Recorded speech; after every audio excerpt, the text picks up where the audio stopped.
자, 이제 다른 걸 한번 여러분. 우리가 이제 살아있는 생명의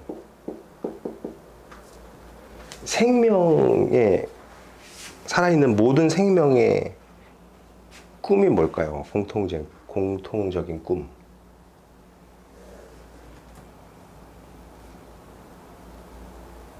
종족을 이어가는, 번식하고 이어가는. 요 말 안에 답이 있죠. 생명이라는 모든 존재는 살생자가 붙어 있잖아요.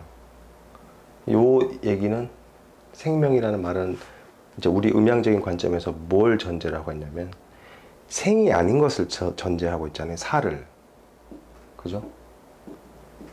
언젠가는 다 죽는다. 그게 언제인지는 모르지만 살을 전제한 것이 생이잖아요. 그죠? 그래서 살아있는 모든 것의 궁극적인 꿈은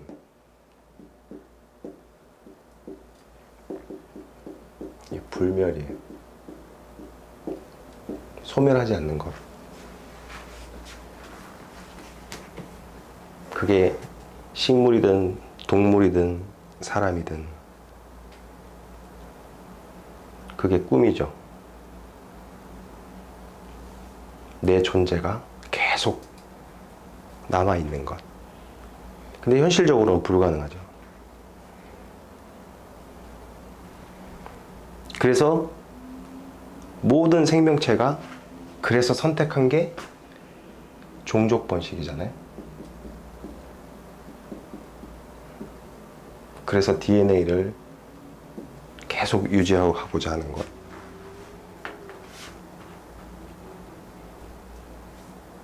어떻게 보면 우리가 공부하고 있는 이 음양이라는 거는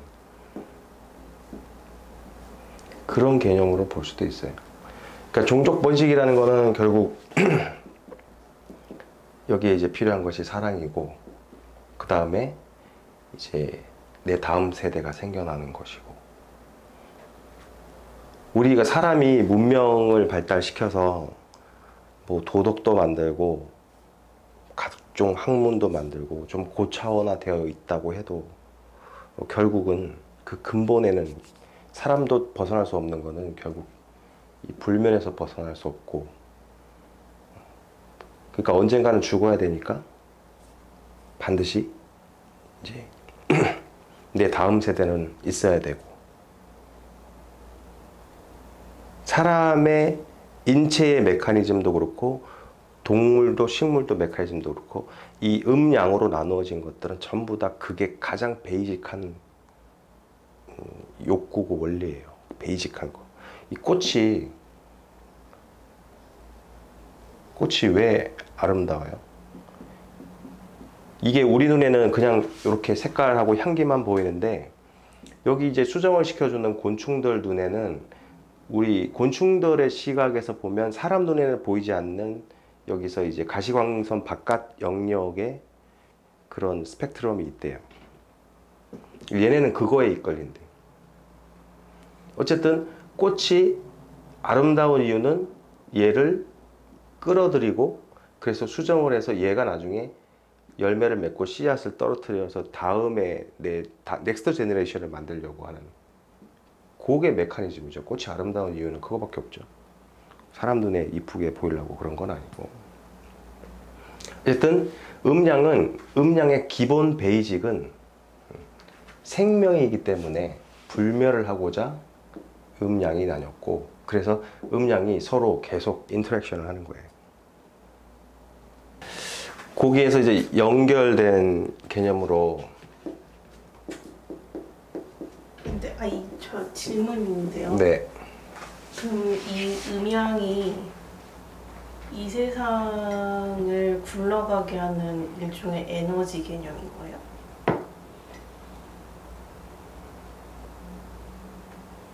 에너지라고 하긴 뭐하고, 프린시플, 베이직 프린시플, 그냥 원리, 세상이 돌아가는 원리, 이치. 예.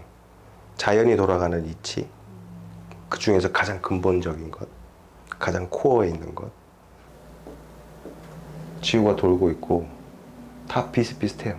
여기도 양음으로 구성이 되어 있고 얘가 양음으로 볼 수도 있고 우리가 전기, 매일 쓰는 전기 플러스 극, 마이너스 극 있고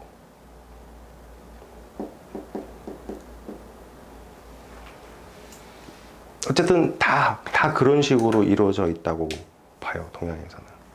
동양에서는 음양이라는 것이 자연 전체를, 이 자연이라는 말이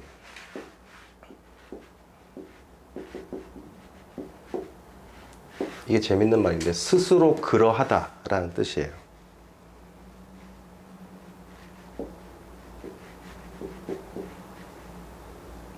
그냥 그런 거예요. 자연은 그렇게 생겨 먹은 거, 스스로 그러한 거, 인위적으로 뭔가를 한 게 아니라 자연은 스스로 존재하고 스스로 그러하더라. 그런데 이 자연의 돌아가는 메커니즘을 마치 서양의 아인슈타인 정도 되는 동양의 어떤 사람이 옛날에 그런 걸 자꾸 생각하고 관찰하고 해봤더니 음양이라는 원리로 모든 게 돌아가더라. 그런 개념에서 나온 거죠.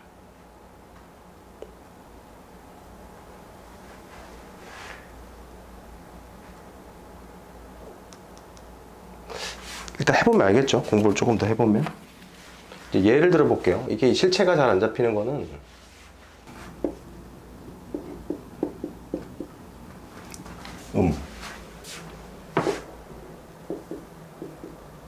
양 이렇게.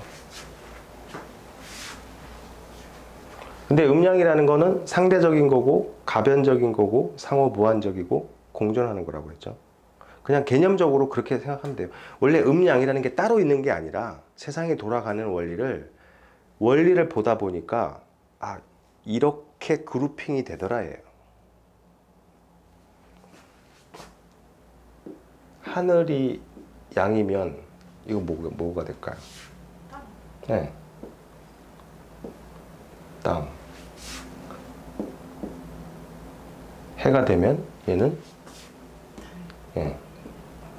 달. 여기가 남자가 되면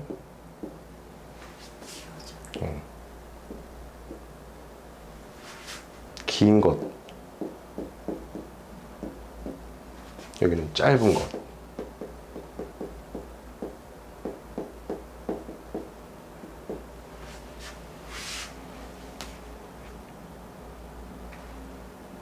여기가 낮이면 밤.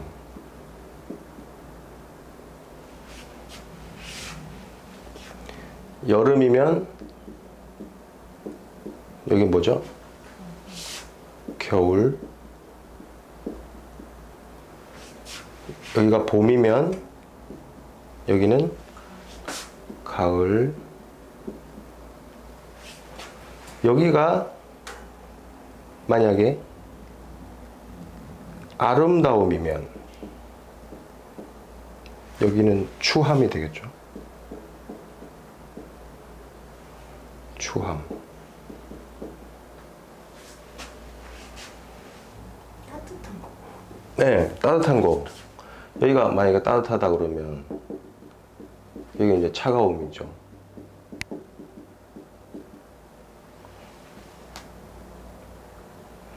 여기가 만약에 표면이라고 하면 여기는 이면, 드러나지 않는. 부드러움이랑 딱딱한 것도 구별이 돼요? 그럼요. 어디가 부드러움일까요? 양. 아닌가? 여자 부드러움.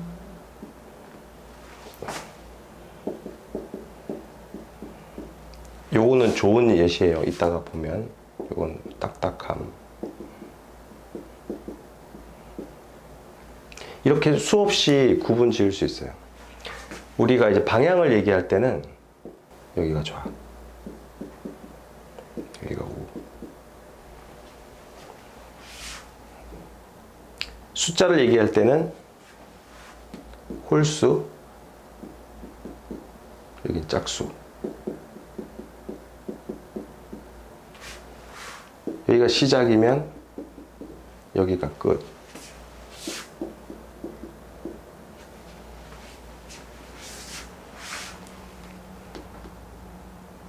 여기서 뭐 특별히 이해 못할 만한 건 없잖아요. 다 대부분. 여기서 네. 아니 그럼 색깔이 있는 거랑 없는 거는 있는 게 양이에요? 여기가 컬러라고 그러면 저희가 흑백. 흑백으로. 색깔을 이따가 얘기를 할 거예요. 색깔은 이따가 따로 얘기할 거예요. 오행에서 얘기를 할 거고, 여기서 기억해 줬으면 좋을 만한 것들은 뭐냐면, 홀수가 양이다, 짝수가 음이다. 우리 그 괴라고 효라고 그러는데 기호예요. 주역에서 기호를 음과 양을 이제 기호로 표현을 할 때 양은 이렇게 표현을 해요. 음은 이렇게 표현해요. 끊어진 걸로. 그래서 있잖아요. 우리 이거 태극기 요게 다 효예요. 효. 요게 양이 3개가 있는 거고 요게 음이 3개가 있는 거예요.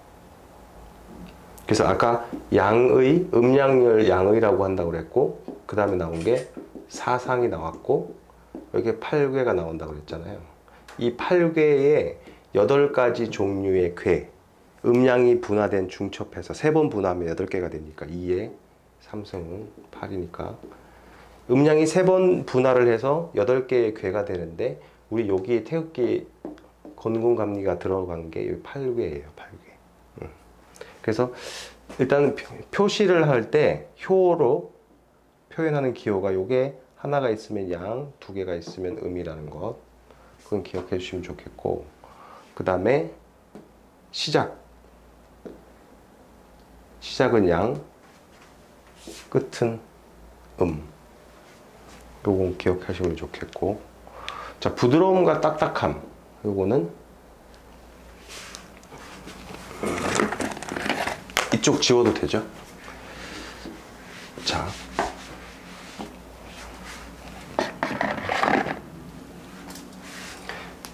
이렇다고 봤을 때 우리 음양을 이제 예시를 들어서 구분을 해봤는데, 양과 음의 정의가 뭘까요? 정의. 이게 이런 건 예고, 뭘 양이라고 그러고 뭘 음이라고 하느냐. 이게 사실은 명리 공부할 때 제일 중요한 것 중에 하나예요. 아무리 제가 강조를 많이 하는데, 아무리 저기 수업 시간에 이거 꼭 기억하세요, 꼭 기억하세요. 근데 나중에 어떤 논리들이 중첩이 돼서 강론으로 들어가 보게 되면 이거 잊고 공부하는 사람들이 많더라고요. 왜냐면 그때 딱 다시 또 제가 리바이브를 해야 돼요. 음양의 정의.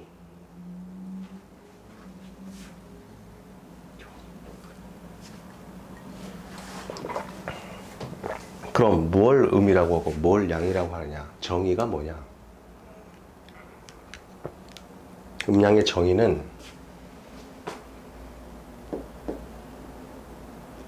발산하는 걸 양이라고 그래요. 음은 수렴하는 것.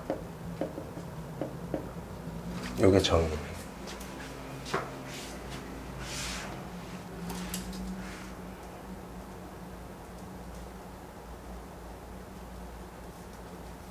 그래서 숨을 쉴 때, 우리가 숨을 쉴 때 내뱉는 날숨은 양이고, 들이쉬는 들숨은 음이고, 호하면서 내뱉는 건 양이고, 흡하면서 들이쉬는 거는 음이고, 태어난 이상 죽을 때까지 호흡을 해야 되는데, 우리는 죽을 때까지 한 사람으로서 개인으로 봤을 때도 계속 음양의 진동 속에 있는 거예요. 이게 뭐 이렇게 생겼는지는 모르겠는데, 심장이 있으면 그 뭐 좌심실, 우심실 그런 거에서 펌핑도 팽창하고 수축하고 하잖아요. 그래서 혈액을 공급하는 거잖아요. 그래서 이것도 팽창하는 게 양, 수축하는 게 결국 모든 건 진동이에요. 진동, 음양의 진동. 그래서 요거 두 개는 항상 기억을 해 주셔야 그 다음에 오행을 하고 천간을 하고 지지를 할 때 이해를 할 수 있어요.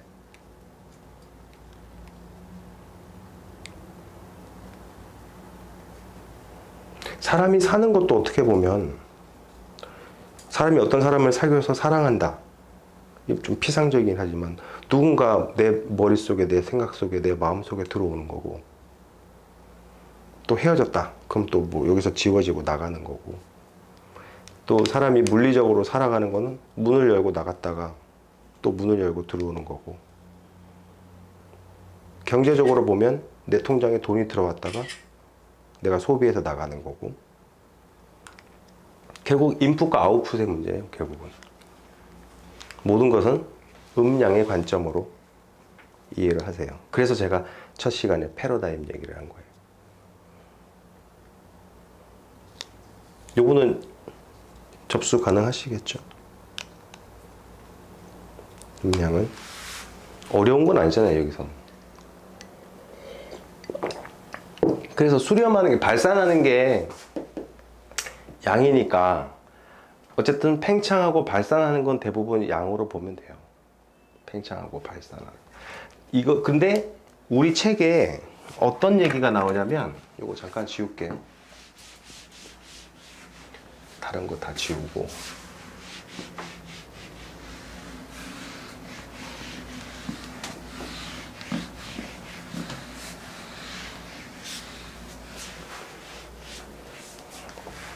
우리 책에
우리 책에 이제 이런 얘기가 나오는데, 이거는 명리의 고전 중에 이제 적천수라는 책이 있어요.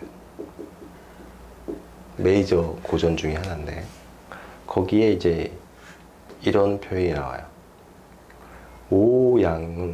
오양은 종기 부종세. 기를 따르고 부종세, 세를 따르지 않는다. 오음은 세를 따르고 정과 의가 없다. 직역하면 그런 건데, 사실은 요게 우리 책에서 나와서 제가 지금 꺼내서 설명을 드리는 거지만, 지금 수준에서 논할 수준의 얘기는 아니에요, 사실은. 자, 그래도 이제 설명을 드려야죠. 자, 양이 5개, 음이 5개, 오양과 오음이에요. 이거는 뭘 얘기를 하는 거냐면, 천간을 얘기하는 거예요, 천간. 천간이 이제 우리 음양하고 오행을 하고 나면 그 다음에 천간 할 거거든요. 천간이 10개예요, 10개. 그 중에 절반은 양이고 절반은 음이에요. 근데 우리 저자가 이 얘기를 제일 앞부분에 꺼낸 이유가 뭐냐면, 양과 음이라는 요 2개의 기운의 차이를 설명을 하기 위해서 꺼냈어요. 자, 기를 따르고 세를 따르지 않는다. 이게 사실은 여러분들이 지금 이해하시기엔 조금 어렵지만 그냥 들어보세요. 기를 따른다는 말은 뭐냐면, 이 기라는 것이 자기의 기운을 얘기하는 거예요. 자기의 본성을 따른다는 얘기예요.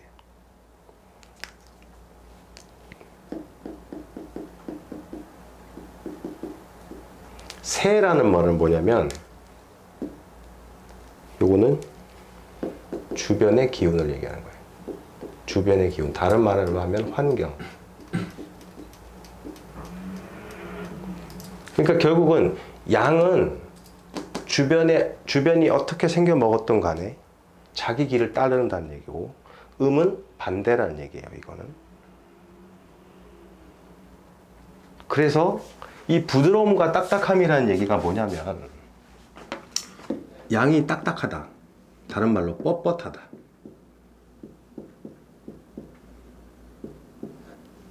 뻣뻣하기 때문에 자기는 곧대로 자기 캐릭터대로 해야 되는 게 양이에요.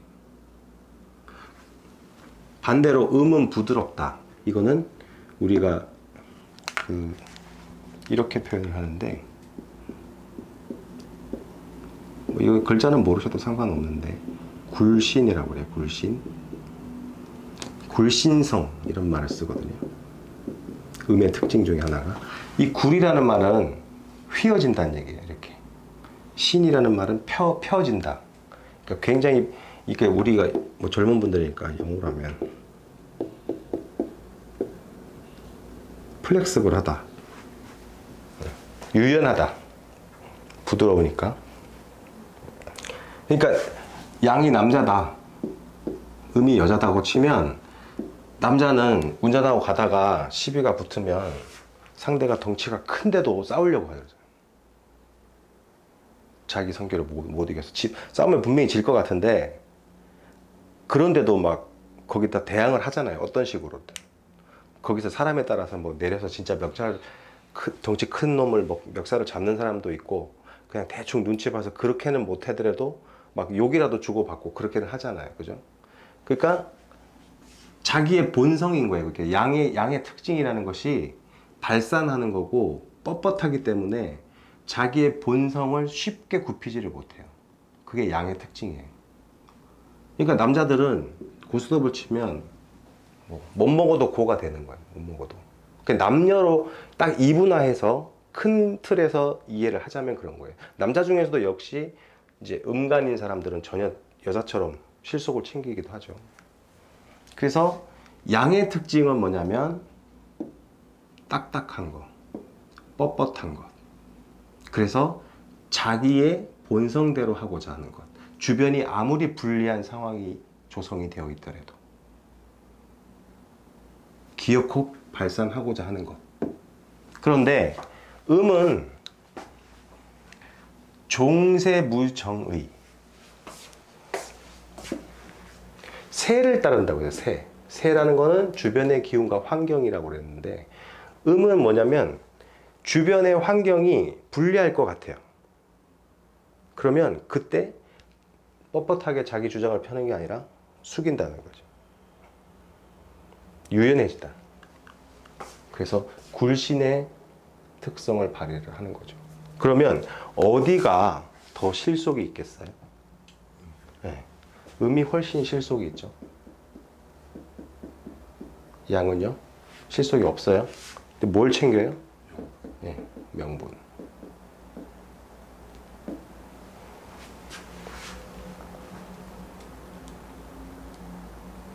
그런 특성을 설명하기 위해서 적천수에 있는 이 구절을 우리 책에서 앞부분에 배치를 한 거예요. 양과 음의 특성의 차이를.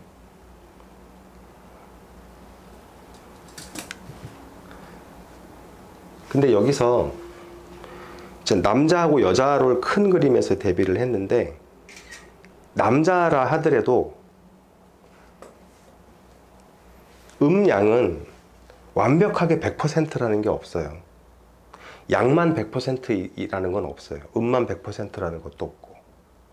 만약에 양이 100%다 그러면 음양의 상호 전제적인 개념이 성립이 안 되잖아요. 그죠?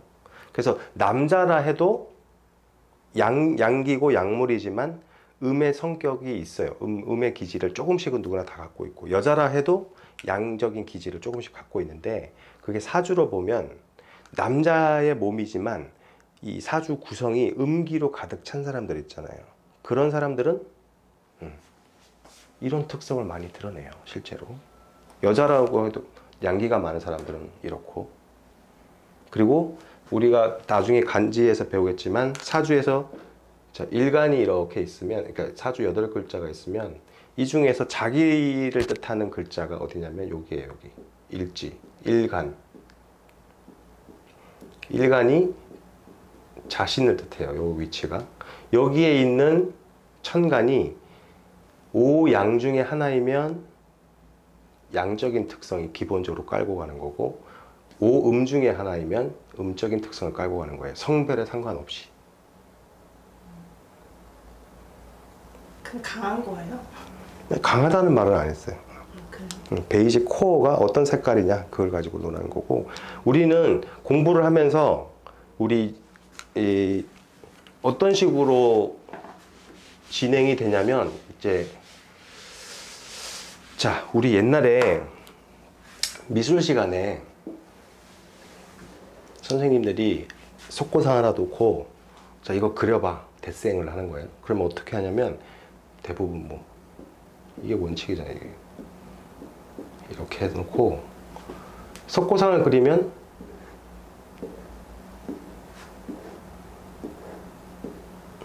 이렇게 먼저 그리죠. 그 다음에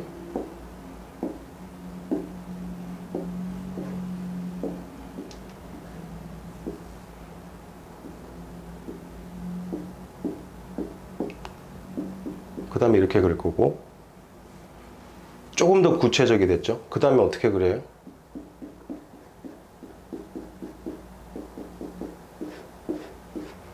이렇게 약간 음영을 넣죠. 이거 세 번째 스텝. 네 번째 스텝 되면 이제 여기서 조금씩 깎을 거고,